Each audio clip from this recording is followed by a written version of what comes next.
Rural medicine is something I've always been interested in. As a medical student during my degree, I learned more about the inequities within healthcare, especially around access in rural communities. My grandparents lived in the country, and hearing how hard it was for them to get to a doctor always made this feel very relevant. I'd heard about the Rural Medical Immersion Programme, offering lots of hands-on learning, a strong support system, and a broad range of opportunities to see what it's like to practice in a rural community. Living and learning in rural Hawera has been awesome. There's a strong sense of community, the people are so friendly, and you start to recognise familiar faces pretty quickly. From a learning perspective, being on clinical placement in a rural hospital has been a highlight. You're exposed to a wide range of medical conditions, and because the teams are smaller, you feel much more involved in patient care.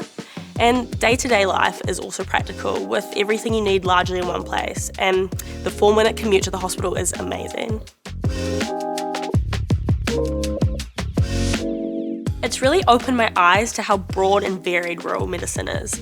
The doctors here have such a wide scope of knowledge, and no 2 days are the same, which really appeals to me. You're also learning how to work across a broad scope alongside different health professionals, which gives you a much more holistic view of patient care. I really value the continuity you get with patients in a rural setting. It feels like a good balance of different areas of medicine all in one. It's definitely put rural medicine on my radar as a future career path.